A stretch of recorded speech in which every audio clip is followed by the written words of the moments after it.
मध्य प्रदेश के पूर्व कैबिनेट मंत्री और कांग्रेस के वरिष्ठ नेता सज्जन सिंह वर्मा ने इंदौर की कथित उपेक्षा को लेकर मंत्री कैलाश विजयवर्गीय पर जमकर हमला बोला। उन्होंने वायरल बताए जा रहे पत्र के बहाने सरकार की कार्यशैली पर सवाल उठाए और कहा कि 2.5 साल तक मंत्री रहने के बाद अब इंदौर की याद आना राजनीतिक मजबूरी को दर्शाता है। इसके साथ ही उन्होंने कांग्रेस में स्लीपर सेल को लेकर भी राहुल गांधी के बयान का समर्थन करते हुए कहा कि ऐसे लोगों की पहचान करना जरूरी है। दरअसल सज्जन सिंह वर्मा ने कहा कि यदि कैलाश विजयवर्गीय को वास्तव में लगता है कि इंदौर की उपेक्षा हो रही है तो उन्हें मंत्री पद पर बने रहने के बजाय इस्तीफा देकर शहर की आवाज उठानी चाहिए। उन्होंने आरोप लगाया कि इंदौर में दूषित पानी, खराब सड़कें, ट्रैफिक अव्यवस्था और बुनियादी सुविधाओं की समस्याएं लगातार बढ़ रही हैं, लेकिन सरकार समाधान देने में विफल रही है। उन्होंने तंज कसते हुए कहा कि यदि मंत्रिमंडल में उनकी बात नहीं सुनी जाती तो स्वाभिमान के साथ पद छोड़ देना चाहिए। वर्मा ने पितृ पर्वत और राम मंदिर चंदा विवाद का जिक्र करते हुए सरकार पर निशाना साधा। वहीं भाजपा प्रदेश अध्यक्ष हेमंत खंडेलवाल को चुनौती देते हुए कहा कि एक मंत्री के कथित पत्र ने पूरे भाजपा को असहज कर दिया है और अब देखना होगा कि पार्टी इस पर क्या कार्रवाई करती है। आज एक लेटर बम फटा है और इसमें सीधे सीधे जो सत्ताधारी जो दल है, मठाधीश है, उनके समन्वय तालमेल को तार करके रख दिया है। कैलाश विजयवर्गीय के लेटर पर क्या कहना? देखिए, मैं बात कहना चाहूँगा हेमंत खंडेलवाल से। 2 दिन से बड़े खुश घूम रहे थे, बयान दे रहे थे कि दिग्विजय सिंह और जीतू पटवारी कंट्रोवर्शियल बात कर रहे हैं, एक दूसरे की बात झूठी ठहरा रहे हैं। वो तो शब्दों का हेरफेर था। हेमंत खंडेलवाल से मैं कहना चाहता हूँ कि पहले अपने पार्टी के गिरेबान में झांक के देखो। आपके गिरेबान में तो दम नहीं है, उसमें झांक के देखो कि कितना विस्फोटक पदार्थ छुपा हुआ है। कैलाश विजयवर्गीय पत्र लिखता है मुख्यमंत्री को और उसमें आत्मा जागृत हो गई, उनकी पीड़ा भी उनकी झलकी। इन 4-5 पॉइंट उन्होंने दिए कि इंदौर के साथ 2M दर्जे का व्यवहार हो रहा है। मुख्यमंत्री को दोषी ठहराया क्योंकि वो यहाँ के प्रभारी मंत्री हैं, प्रदेश के मुखिया हैं। तो कितनी अंतर कला, ये अकेला कैलाश का मामला नहीं है।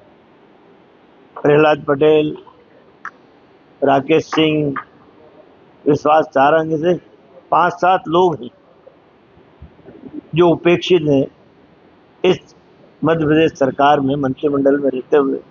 कैलाश की आत्मा तो अभी जागृत हुई, 36 लोग मर गए।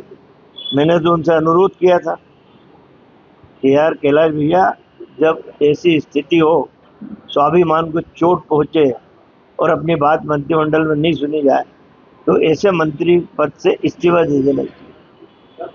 पर उनके समझ में नहीं आई। ये 6 महीने पहले बोला था मैंने, अब आत्मा जागृत हुई है। मेरा कैलाश भाई को कहना है कि आपने खुद स्वीकार किया कि मैं हाथ कटा ठाकुर हूँ, मुझे कोई पावर नहीं है। इस पे भी मैंने कहा था कि इस्तीफा दे दो यार, एक स्वाभिमानी मर्द की तरह जिंदगी जियो, मजा आएगा। अब वो कह रहे हैं कि पत्र कैसे वायरल हो गया, एक अखबार में छपा है कि हमारे आंतरिक मामला है और ये कैसे लीक हुआ। तो मैंने कैलाश भाई को सलाह दी कि हाथ कटे ठाकुर के पास 2 लोग थे, जय और वीरू, उनकी ड्यूटी लगा दे भाई। कैसे लीक हुआ, जान करके लीक हुआ, तुमने लीक किया कि मुख्यमंत्री ने लीक किया। पर इसके बाद भी कैलाश भाई, मैं आपको सलाह देता हूँ, मेरे मित्र हो, पितृ पर्वत तैयार है अपना, कहाँ चक्कर में पड़े हो राजनीति के दलदल में। पितृ पर्वत पे बढ़िया बैठो, जाके भगवान की सेवा करो, आम जन की सेवा करो। इतना ध्यान रखना कि वहाँ पे चंदे की चोरी नहीं हो, बस अपना आशियाना और ठिकाना वहाँ बना लो, चलाए। लेकिन कैलाश तो मना कर रहे हैं कि मैंने कोई पत्र ऐसा नहीं। अरे भाई, ये तो बीजेपी के लोगों की कलाकारी है। तीर छोड़ भी देना और कहना कि मेरा तीर तो मेरे उसी में रखा है बक्से में। कैसे लीक हो गया? अखबारों को सपना आ गया या टीवी चैनलों को सपना आ गया, या तो कैलाश ने लीक किया है, मुख्यमंत्री ने लीक किया ताकि, और ये एक अंतर मन की पीड़ा झलकी है कैलाश बाबू की। ये बहुत सारे लोगों की पीड़ा है। अब मैंने तो कहा वीरू और जय की ड्यूटी लगा दे भाई, हाथ कटा ठाकुर है तो वो खोज लाएंगे कि कहाँ से लीक हुआ पेपर।